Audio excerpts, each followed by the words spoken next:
Bienvenidos de nuevo a Negocios Televisión, bienvenidos al espacio de las noticias del día. Mirando ya a la actualidad, a las últimas horas, a las palabras del presidente ruso Vladimir Putin hablando de cambios en la doctrina nuclear, descartando un ataque nuclear preventivo y también diciendo, eso sí, que no descarta suministrar armas de alta precisión a Corea del Norte. Enseguida miramos a todo esto en un contexto en el que, como les decíamos, Rusia ha utilizado por primera vez la FAB-3000, una bomba aérea de más o menos unas 3 toneladas. Para que se hagan una idea, la anterior que habían utilizado, la FAB-1500, pues era literalmente la mitad. O sea, se pueden hacer una idea, desde luego, de lo que supone este nuevo paso en el conflicto ucraniano. Pendientes también de Israel, de Oriente Medio, de tensiones con Estados Unidos, de China también, avisando enseguida. Vamos a contarles todo esto, pero empezamos mirando al portavoz del ejército de Israel, a Daniel Hagari, y es que ha reconocido en una entrevista con el canal 13 de noticias israelí que erradicar a Hamas de la Franja de Gaza es una misión imposible, que los islamistas van a permanecer en ella si no se alcanza una alternativa a su gobierno. Dice que este negocio de destruir a Hamas, hacer que Hamas desaparezca, es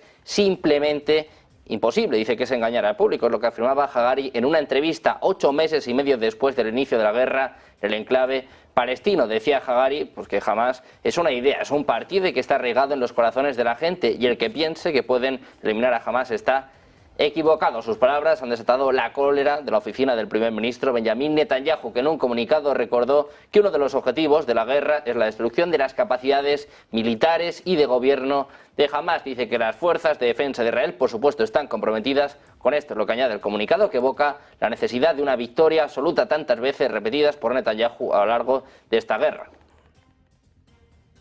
Pendientes de Israel, de Netanyahu, de las tensiones internas, vamos a mirar también al asesor principal de energía e inversión del presidente de Estados Unidos, Joe Biden. Amos Hochstein ha advertido a los funcionarios libaneses sobre un posible ataque israelí limitado contra Hezbollah, es lo que informa este jueves la emisora israelí Kan. Hochstein enfatizó que si Hezbollah continúa con sus ataques casi diarios contra el norte de Israel, la organización paramilitar podría enfrentar un ataque de las fuerzas israelíes respaldado por Estados Unidos. Además, enfatizó la importancia de encontrar una solución diplomática para abordar los ataques en curso de Hezbollah contra el norte de Israel y hacer retroceder al grupo respaldado por Irán de la frontera común. Tras su visita a Israel, Hochstein se encuentra actualmente en el Líbano para evitar una guerra a gran escala a través de la frontera común en medio de la reciente escalada de las hostilidades.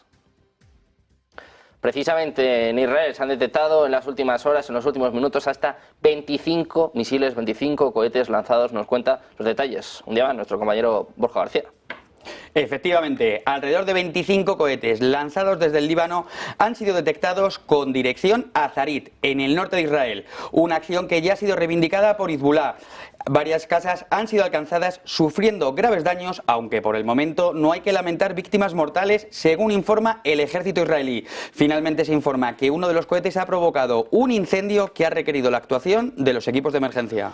Los ataques, Borja, más tensión, cada vez más tensión en el Líbano, pendientes también de la respuesta por parte de Israel. Decía Estados Unidos además que apoyaría una respuesta limitada, una incursión limitada por parte de Israel. Veremos qué sucede en las próximas horas. Mientras tanto, la Unión Europea advierte este jueves a Hezbollah de que cualquier amenaza contra Chipre, en tanto que Estado miembro de la Unión Europea, lo es también contra el conjunto del club comunitario. Dice que Chipre es Unión Europea y la Unión Europea es Chipre. Una amenaza contra un Estado miembro lo es contra la Unión Europea. Es lo que indicaba el portavoz comunitario de Exteriores, Peter Stano, durante la rueda de prensa diaria de la Comisión Europea. El portavoz se pronunció así después de que el líder de Hezbollah, Hassan Nasrallah, advirtiera el miércoles a Chipre de que lo va a tratar como parte beligerante si permite a Israel utilizar sus bases o aeródromos durante una potencial guerra contra el Líbano.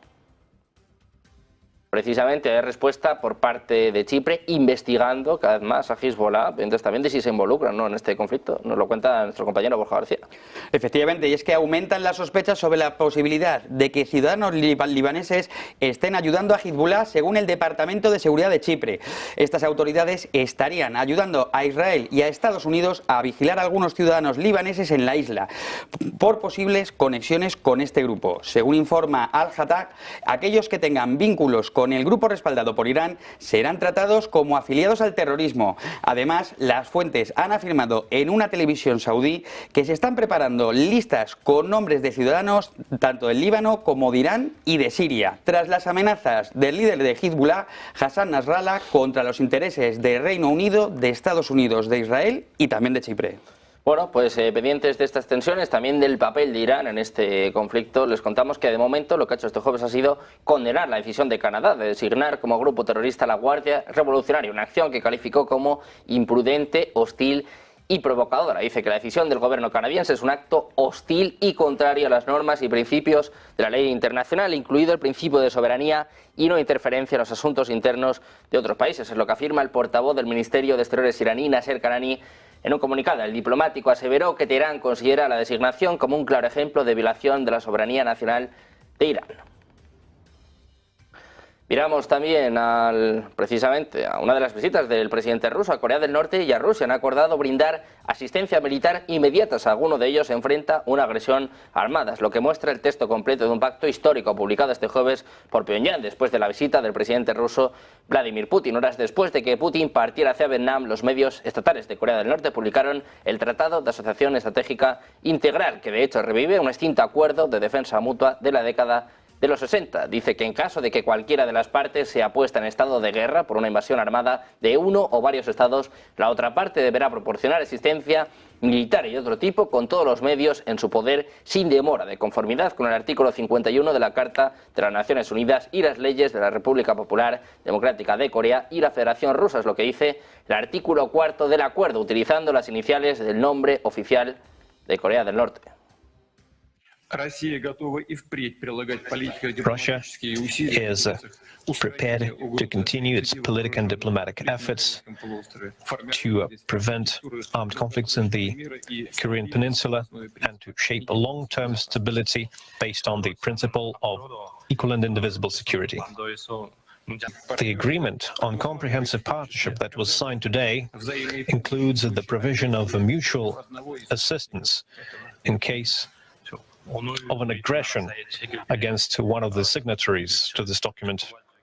Estados Unidos también está reaccionando a la visita de Putin a Corea del Norte. Las fuerzas de Estados Unidos han anunciado este jueves el despliegue de varios bombarderos estratégicos en una base militar estadounidense situada en la isla de Guam, en la zona occidental del Océano Pacífico, una medida adoptada tan solo un día después de que las autoridades rusas y norcoreanas firmaran un acuerdo de cooperación que incluye una cláusula de mutua defensa. El mando de Estados Unidos para el Indo-Pacífico ha indicado en un comunicado difundido a través de redes sociales que se trata de varios bombarderos B-1B Lancer que han sido ya trasladados a la base aérea. Aunque no ha dado detalles sobre el número de aviones enviados a la zona, sí ha matizado que se trata de un vuelo rutinario enmarcado en una serie de misiones puestas en marcha en la zona para mostrar la capacidad de la reacción de las fuerzas del mando en el Indo-Pacífico a la hora de responder en apoyo a los aliados, socios y amigos en la zona. Asimismo, el portaeronaves US Ronald Reagan también ha atracado en el puerto de Guam tras contribuir a una serie de actividades en el mar de China Meridional, donde ha participado en maniobras militares aéreas, según está informando en estos momentos Europa Press. Por su parte, Corea del Sur va a reconsiderar la cuestión del suministro de armas a Ucrania, lo que dijo este jueves el director de la Oficina de Seguridad Nacional, Yang Ho-jin. Dice que hasta ahora su gobierno ha mantenido su posición de no enviar armas letales a Ucrania. Sin embargo, los comentarios se producen un día después de que Rusia y Corea del Norte firmaran un tratado de asociación estratégica. Yang ha condenado precisamente este acuerdo, subrayando que cualquier ayuda directa o indirecta para reforzar el poder militar de Corea del Norte representa una violación del Consejo de Seguridad de las Naciones Unidas y advierte de que este acuerdo podría tener un impacto negativo en las relaciones Seúl-Moscú. Mientras tanto, miramos también a China. Las repúblicas soviéticas de Asia Central han cerrado un acuerdo para construir un ferrocarril que proporcionará a China un vínculo comercial con Europa que reducirá la dependencia de Beijing de Rusia. Después de más de 2 décadas de negociaciones, el Parlamento de Kirguistán ratificó un acuerdo trilateral con China y Uzbekistán sobre la construcción conjunta del ferrocarril CKU. Es lo que informa este miércoles el medio de comunicación en idioma ruso Vigasia.ru. El acuerdo fue firmado entre los países el 6 de junio y se espera que la construcción comience en octubre. El ferrocarril de 324 millas que va a conectar a los 3 países va a costar cerca de 8.000 millones de dólares y es parte de la Estrategia Global de Desarrollo de Infraestructura de China. La iniciativa de la Franja y la Ruta proporcionará una ruta comercial vital para las repúblicas de Asia Central sin salida al mar que se encuentran en la esfera de influencia de Moscú. Se espera que el ferrocarril reduzca la ruta de China a Europa en 560 millas, acortando los tiempos de tránsito de la carga en aproximadamente 8 días y evitando significativamente a Rusia y su ferrocarril transiberiano, es lo que informa el International Railway Journal. Mientras tanto, las opciones comerciales entre Rusia y China se han reducido desde que Estados Unidos impuso sanciones la semana pasada, la única sucursal bancaria rusa en China. Pero la visita a China del presidente Vladimir Putin el mes pasado ha contribuido a garantizar que los dos países dispongan de alternativas de pago por ahora. Es lo que apuntan varias fuentes a la agencia Reuters. Desde la visita de Putin se han creado bancos especialmente autorizados en las regiones fronterizas que permiten a las empresas rusas abrir cuentas de no residentes en los bancos chinos, un paso que ha cobrado mayor importancia desde que la sucursal del VTB en Shanghái fuera objeto de sanciones. Es lo que apuntan, como decimos, varias fuentes de Reuters. La solución, que implica bancos regionales más pequeños que por el momento pueden volar por debajo del radar de las sanciones de Estados Unidos, muestra cómo Moscú y Pekín tienen que tomar medidas cada vez más complejas para garantizar que los pagos bilaterales sigan realizándose, pero al mismo tiempo exponen potencialmente a algunas empresas financieras chinas a las sanciones estadounidenses cuando intentan eludir de nuevo más sanciones por parte de Estados Unidos. También hemos conocido una de las últimas horas por parte de Europa. Precisamente la Unión Europea ha aprobado las primeras sanciones de su historia al gas ruso, es lo que confirma este jueves la presidencia belga del Consejo de la Unión Europea y la presidenta de la Comisión Europea, Ursula von der Leyen. Los embajadores de la Unión Europea acordaron un paquete de medidas poderoso y sustancial, el 14º contra el Kremlin por su guerra en Ucrania, que prevé nuevas acciones específicas contra el sector del gas. El nuevo conjunto de sanciones prohíbe a los puertos de la Unión Europea revender gas natural licuado ruso después de su llegada y bloquea además la financiación de las terminales de gas natural licuado previstas por Rusia en el Ártico y el Báltico. Sin embargo, las sanciones no afectarán a la mayor parte del comercio de gas natural licuado de Rusia con la Unión Europea. Sobre esto reaccionaba Ursula von der Leyen. En sus redes sociales decía que da la bienvenida al acuerdo sobre el 14º paquete de sanciones contra Rusia. Dice que este paquete contundente va a negar aún más a Rusia el acceso a tecnologías clave. Añade que despojará a Rusia de más ingresos energéticos y abordará la flota y la red bancaria en la sombra de Putin en el extranjero. Miramos también al presidente rumano Klaus Iohannis. Ha decidido abandonar su candidatura a convertirse en el próximo secretario general de la Organización del Tratado del Atlántico Norte. Así anunciaba su administración este jueves. La administración declaró en un comunicado emitido después de la reunión del Consejo Supremo de Defensa Nacional que Rumanía apoya la candidatura del primer ministro holandés en funciones, Mark Rutte, que no solo sigue siendo ahora el único candidato para el cargo, sino que también logró asegurar el respaldo de los 32 miembros de la alianza. Se espera que Rutte sea confirmado el 1 de octubre de 2024, cuando finalice el mandato del actual líder de la organización, Jens Stoltenberg. Miramos también a España. Les contamos que supone totalmente enviar soldados españoles para instruir a militares ucranianos sobre el terreno, tal y como va a hacer Francia, para no escalar el conflicto con Rusia. Así lo ha asegurado la ministra de Defensa, Margarita Robles, en una entrevista concedida a Telecinco, recogida por Europa Press, después de que Francia vaya a enviar instructores a centros de formación militar en territorio ucraniano en el marco de la guerra. Robles ha trasladado que España no comparte esa tesis y ha defendido la labor de entrenamiento y adiestramiento que los militares españoles hacen aquí a tropas ucranianas. Los miembros de las Fuerzas Armadas españolas ya han instruido a 6.000 militares desde que comenzó la guerra en 2022. El motivo, según precisa la ministra de Defensa, es que la posición de la OTAN es no escalar el conflicto con Rusia. España, por tanto, se niega totalmente a que se pueda escalar el conflicto. Asimismo, ha vuelto a recalcar el compromiso de la alianza con donar a Ucrania el material que requiera en el marco del conflicto. También miramos al Reino Unido. El ministro de Defensa británico Grant Shapps ha advertido de que la reciente visita a Corea del Norte del presidente ruso Vladimir Putin debe tomarse como una advertencia, por lo que es necesario fortalecer las Fuerzas Armadas para disuadir este nuevo eje de tiranía. Shapps ha calificado de bizarras las imágenes que han trascendido del desfile militar organizado en la capital norcoreana con motivo de la visita de Putin, la cual debe tomarse, según él, como una advertencia de que ambos países están trabajando para socavar las libertades. Dice Shapps que solo fortaleciendo las Fuerzas Armadas podrán disuadirlos. Así se dirige con esta advertencia, sobre todo hacia el plano interno, ahora que además las elecciones anticipadas se celebran el 4 de julio. Dice que el Partido Laborista quiere dejarles indefensos, mientras sus enemigos están poniéndoles en el punto de mira. Así metía también campaña en la política exterior, cuando el premier Rishi Sunak ha mejorado algo su imagen por su apoyo declarado al gobierno ucraniano de Volodymyr Zelensky. Hablamos también de Estados Unidos. Les contamos que planea redirigir todos los pedidos del sistema de defensa aérea Patriot y misiles interceptados a Ucrania hasta que el país obtenga lo suficiente para protegerse de los ataques aéreos rusos. Es lo que informa este jueves Financial Times, citando personas informadas sobre el asunto. Según las fuentes, se espera que la decisión se anuncie oficialmente más tarde en el día de hoy. La semana pasada, el presidente de Estados Unidos, Joe Biden, dijo que la prioridad de Washington será suministrar a Kiev sistemas Patriot y que otros países tendrán que esperar a recibir el sistema de defensa de fabricación estadounidense.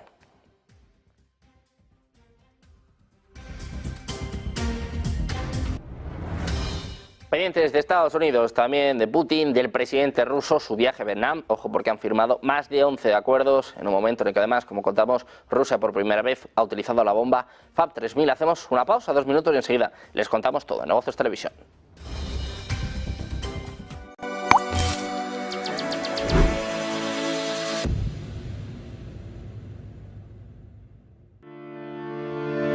Es el mercado más grande del mundo, pero también el que pasa más desapercibido, el que menos se conoce y uno de los más complejos de entender. Hablamos de los bonos y hoy les vamos a explicar cómo funciona ese mercado. Para empezar, un bono es un título de deuda, es decir, alguien que necesita dinero decide emitir bonos.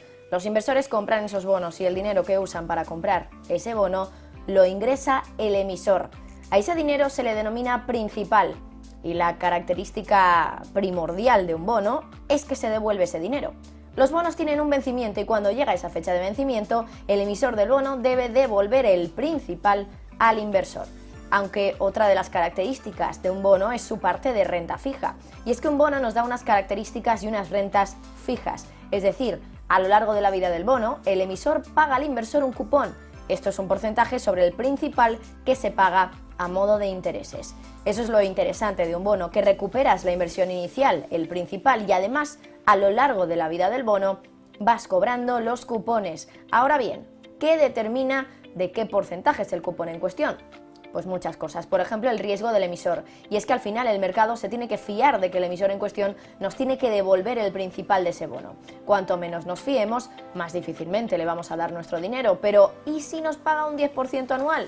Es decir, si el principal de nuestro bono es 1.000 euros y nos van a pagar 100 euros todos los años y el bono vence en 10 años, significa que con ese bono vamos a cobrar 100 euros por 10 años, es decir, 1.000 euros en cupones y además los 1.000 euros que nos van a devolver del principal.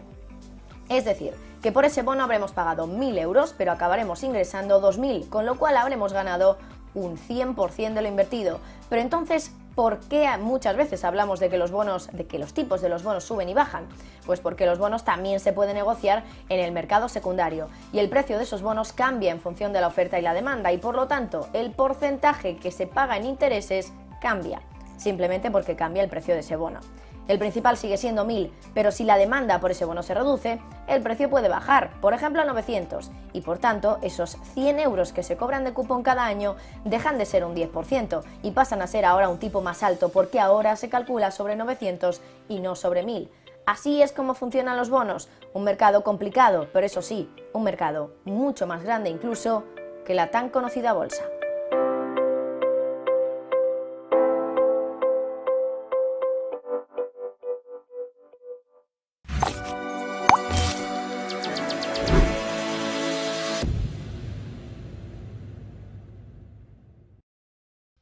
Ya de vuelta a Negocios Televisión, mirando la actualidad, las noticias de última hora pendientes de los viajes del presidente ruso Vladimir Putin. Les contamos que Vietnam y Rusia han firmado este jueves, durante la visita precisamente del presidente ruso a Hanoi, 11 acuerdos de cooperación en materias de energía, ciencia y educación y suscribieron una declaración conjunta en la que se comprometieron a profundizar en su histórica relación. Los acuerdos fueron firmados en el Palacio Presidencial de Hanoi en presencia de Putin y el presidente del país, Tolam, y entre ellos destacan hasta 4 en materia educativa, tanto entre organismos gubernamentales como universidades, así como documentos en materia de energía nuclear y prevención de enfermedades, es lo que divulgaba la prensa vietnamita. Asimismo, rubricaron un memorando de entendimiento para la cooperación entre la empresa estatal Petrovietnam y también el Novatek, el mayor productor independiente de gas natural de Rusia.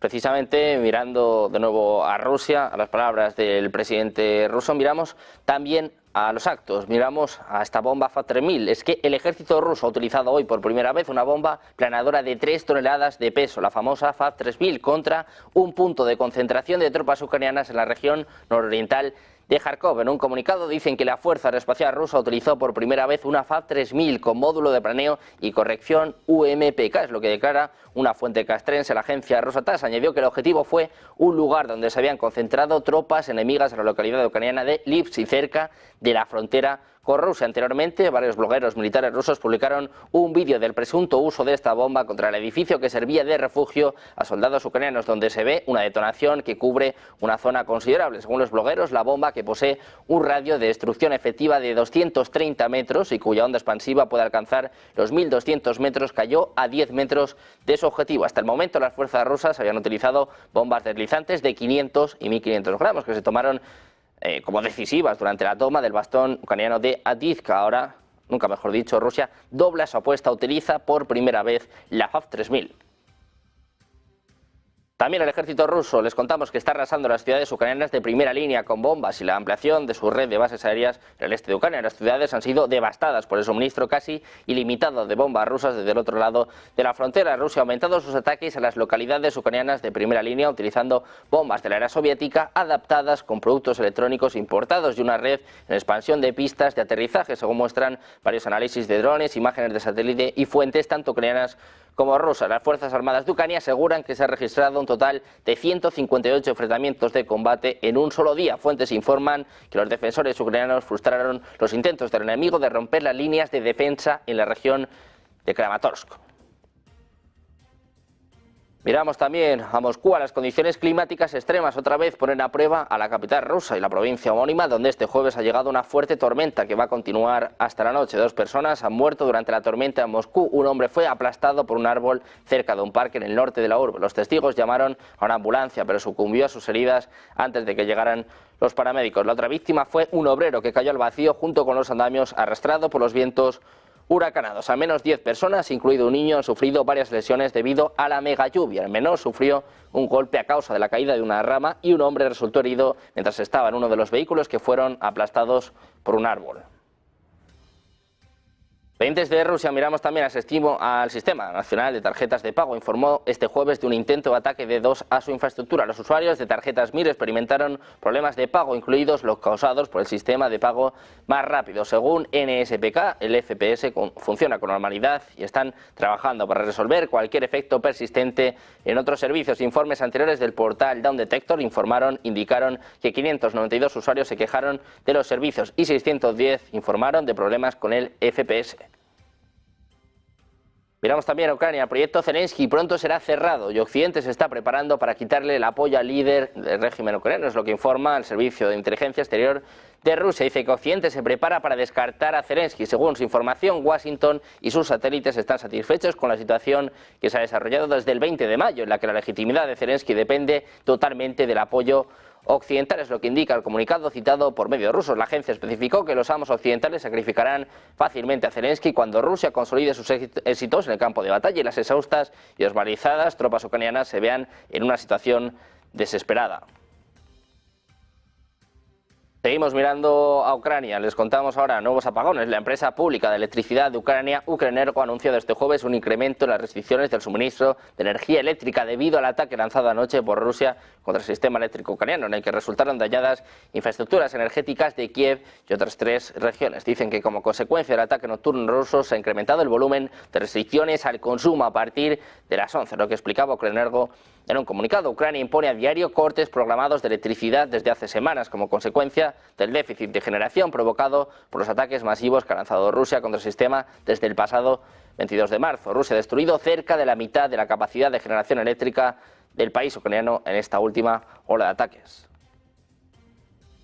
Pendientes de Ucrania, de nuevo ponemos el foco ahora en Rumanía, que va a entregar a Ucrania un sistema de misiles tierra-aire de largo alcance Patriot para que pueda defenderse mejor de los constantes y masivos ataques de Rusia, es lo que informa este jueves la presidencia del país balcánico en un comunicado. La decisión fue adoptada en estrecha coordinación con los aliados en una sesión del Consejo de Defensa Nacional de Rumanía, dirigido por el presidente de la República, Klaus Iohannis, es lo que precisa su comunicado. Añade que en vista del importante deterioro de la situación de seguridad en Ucrania como consecuencia de los constantes y masivos ataques de Rusia contra la población civil y la infraestructura civil, se decidió entregar un sistema Patriot a Ucrania, es lo que está explicando, es lo que está informando la agencia EFE. Miramos también a Bielorrusia. El Comité Estatal de Fronteras de Bielorrusia advierte sobre la inadmisibilidad de las provocaciones en la frontera entre Ucrania y Bielorrusia. Recientemente, en el área de responsabilidad del destacamento fronterizo de Zhytomyr, del Servicio Estatal de Fronteras de Ucrania, se ha registrado un aumento en el número de formaciones armadas ucranianas, incluidas las Fuerzas de Operaciones Especiales y las Fuerzas Especiales de la Dirección Principal de Inteligencia del Ministerio de Defensa de Ucrania. Es lo que informa el Comité Estatal de Fronteras. En el territorio adyacente se concentran varias unidades, incluidas aquellas con armas pesadas, como vehículos de combate de infantería, los Bradley de Estados Unidos o sistemas de lanzamiento múltiple de cohetes HIMARS. Hablamos también de Polonia, de Paweł Kowal, el legislador polaco y presidente del Consejo de Cooperación de Polonia con Ucrania. Ha anunciado que se están impulsando los trabajos sobre un acuerdo bilateral de seguridad entre los países. El político señaló que el acuerdo pronto estaría listo. Sin embargo, dijo que el documento será solo un complemento, ya que Polonia ha estado apoyando militarmente a Ucrania durante más de 2 años. Dice que el trabajo sobre un acuerdo de seguridad entre sus países se está acelerando actualmente, que estará listo pronto, pero que además será solo un complemento, una especie de guinda del pastel. Al fin y al cabo, dice, todo el proceso del apoyo militar a Ucrania se lleva a cabo desde hace más de 2 años y Polonia, sin duda, fue el primero en este proceso. Miramos también a Finlandia. Las autoridades finlandesas han recalcado este jueves que las relaciones con Rusia seguirán congeladas tanto tiempo como dure la guerra en Ucrania, al tiempo que han asegurado que la política exterior del país depende de valores como la democracia y el Estado de Derecho. La ministra de Exteriores de Finlandia, Elina Valtonen, ha insistido en que no habrá relación con Moscú por el momento y ha acusado a las autoridades rusas de violar el derecho internacional, lo que imposibilita la reanudación de los vínculos entre las partes. Es lo que recoge la cadena finlandesa ILE. Miramos también a Argentina. El gobierno argentino ha negado que vaya a brindar material bélico a Ucrania en el marco del conflicto con Rusia. Desde Moscú han declarado en repetidas ocasiones que el suministro de armas a Kiev impide poner fin a la crisis ucraniana. Sobre esto se manifestaba Manuel Adorni y decía que no van a aportar ningún tipo de apoyo militar. Es lo que decía en su habitual rueda de prensa en la Casa Rosada. De acuerdo con sus palabras, Argentina podría ofrecer a Kiev apoyo humanitario, de logística y de lo que se denomina el desminado del territorio, pero no quiere interferir de ninguna manera en el conflicto bélico. Hablamos también de los BRICS, de India, que apoya la adhesión de Bolivia a los BRICS, es lo que asegura el embajador indio en una reunión con el vicepresidente del Estado Plurinacional de Bolivia, David Choquehuanca. Dice que tras presentar las credenciales que le acreditan como embajador, el diplomático insistió en apoyar la adhesión de Bolivia al bloque del que actualmente también forman parte Argentina, Egipto, Irán, Emiratos Árabes Unidos, Arabia Saudí y Etiopía. Dice que están comprometidos a trabajar juntos para fortalecer sus relaciones y llevar adelante iniciativas que benefician a sus pueblos. Entonces, como ven, de toda la actualidad nacional, internacional, económica, geopolítica, hacemos una pausa, unos minutos y enseguida de vuelta con toda la información, la mejor programación en Negocios Televisión.